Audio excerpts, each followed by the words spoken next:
Hey, I'm Jax, and I'm gonna answer the age-old question. Can you turn Pokemon cards into a corset to make the card set? Pokemon Edition! While I design out the pattern, let's talk about the rules I've set up for myself. So the goal is to make a corset from the Pokemon cards. So rule 1, I must use Pokemon cards. That's the biggest, most important rule. Rule 2, it must be sewn. It's not actually classified as a corset unless it's sewn. Rule 3, it must have bones and bone channels. And rule 4, it must go over the bust and past the waist to be classified as a modern corset. Now, if you're a returning viewer, welcome back. You may be thinking to yourself, hey, hasn't he done something like this before? Yeah, I did try to turn cardboard into a corset. You should go watch that video, by the way. Or you don't have to. But if you don't, you have to like this video as you're told to move forward in the video. Yeah. And the biggest problem I ran into in that video was the seam allowance. And for those of you who don't know what seam allowance is, it's basically one of the building blocks when you're sewing a piece together. Here, let me show you. So let's say this line is where you want your seam to be. You'll need some seam allowance or a little bit of extra fabric to actually be able to sew down this line. And if you didn't have any seam allowance, one of a couple things might happen. Number 1, your piece could end up being too small. Number 2, you would barely catch the end of your fabric and the seam would just kind of pull apart. And number 3, you wouldn't actually sew anything, and I'm not going to show that because it's actually really bad for the machine to do that, so I'm not going to do that. But patterns need seam allowance. Hey, why is he making a pattern without seam allowance? Let's go back to the cardboard. So once I started sewing the cardboard together like it was traditional fabric, once I folded it flat, it ripped. So I got to thinking, how can I sew a piece together with no seam allowance? And you'll just have to keep watching the video to find out. Don't you feel foolish typing that mean comment about how you don't actually need seam allowance in a pattern? I got you. Okay, so I got some bulk Pokemon cards. And I want to go through them, just like kind of sorting them by like type, so that way I can get a bunch of different colors. I think it's going to look cool. So let's start doing that. So we're not actually going to do that. As I was sorting these cards, I quickly remembered, oh wait, Pokemon cards aren't just about Pokemon. They're like other things to make it like a playable game or whatever, not just funny little guys. So I decided to concentrate all the Pokemon towards the front of the corset because, you know, that's the part that we're actually going to see the most of. I made towers of 6 Pokemon cards, trying to stack them as close to the image. I'll show a little bit more once I actually start sewing them together. In total here, I used about 99 cards. There was a couple of times where I needed to add an extra card at the top just to make sure that the full pattern can actually fit in our towers. All right, now it's time to actually start sewing the Pokemon cards together. So instead of doing it like the proper way where I would have some seam allowance, all I'm doing is stacking them on top of each other and then sewing a top stitch across the top so that way I can make my tall towers and have enough to actually make a full corset out of them. And if the piece needed an extra piece at the top, all I did was same exact thing, but this time a vertical stitch. Yeah. Okay, so now let's actually start cutting out our pieces. This is super simple, nothing too crazy here. All we're doing is grabbing our pattern pieces, adding our weight, and then just cutting around the pattern pieces. We're making sure to flip over the pattern piece so that way we get a left piece and a right piece because we need both of them to make a completed corset. Okay, cool. Now that everything is cut out, we can start sewing. So let's head over to the sewing machines.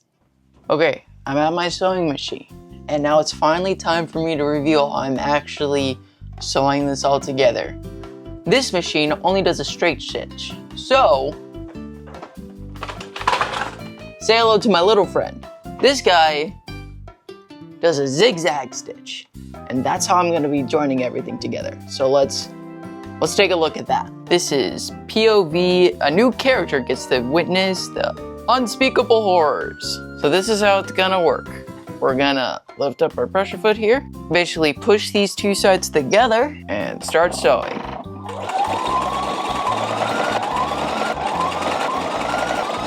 That actually kind of just worked like a charm. That's crazy. Okay, now that we have this first stitch, we're gonna slide over to this machine and add in our bone channels.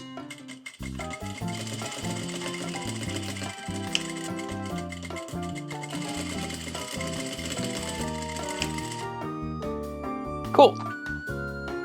So now, let's just do it for the rest of them. So just to reiterate, all we're doing is doing a zigzag stitch, smushing those two pieces together, sewing straight down, then we head over to the other sewing machine and add in our bone channels. And you know what time it is? It's tier list time! Let's go! Every Willet corset, I throw the material that we're working on onto the tier list. And you know what Pokemon cards are? They're an S tier. Clap it up for our second S tier in the series. This was so much easier than I expected. Also, it just looks so cool. I do have to give up a big apology to the cardboard. I was a fool, and now you are forever doomed in F tier. My bad. Maybe I'll do a cardboard redemption arc eventually.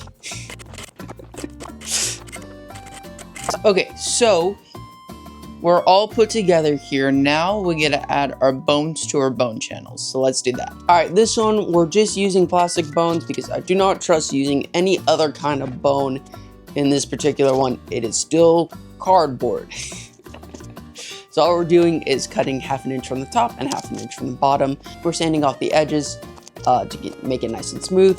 And then we slide the bones into the bone channels, because that's what you do with boning. You put them into the channels. Yeah. Cool. So now let us put our finish and add our grommets. So let's switch back to the sewing machine. All right, now we're doing our bias finish. This is nothing crazy. All we're doing is sewing on 1/2 inch at the top, and then we're flipping over our bias and then just doing a top stitch to lock everything in place. And then we just gotta do it again for the bottom. Super easy, super simple. Nothing. This is how I complete most of my corsets. Just nice and clean. Now let's add in our grommets. It is hammer time. A loud hammer is about to grace your screen. Hammer time. It's me, I'm Mr. Mime. I'm Mr. Mime. Okay. Cool. Now let's lace it up. Before we look at the corset on the forum, if you made it this far into the video, maybe consider subscribing. Yeah? Okay, we can look at the corset now. That's awesome. Oh, that rules, man.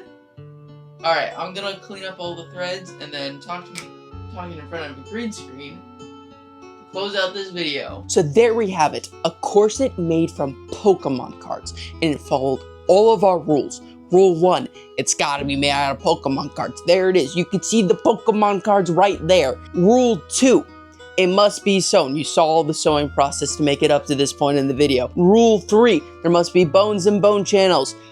They're right there, they're in the yellow. And rule 4, it must go over the bust and past the waist to be considered a modern corset. And yes, it does. So, the answer to the age-old question, can you turn Pokemon cards into a corset, is yes. And it is awesome. I mean, like, that turned out so much better than I was expecting. I was really afraid that it was going to be another cardboard situation. It just wasn't going to work, but it just did the thing. It just did the thing. So if you enjoyed this video, be sure to leave a like, subscribe, drop a comment on what weird material I should make into a corset next.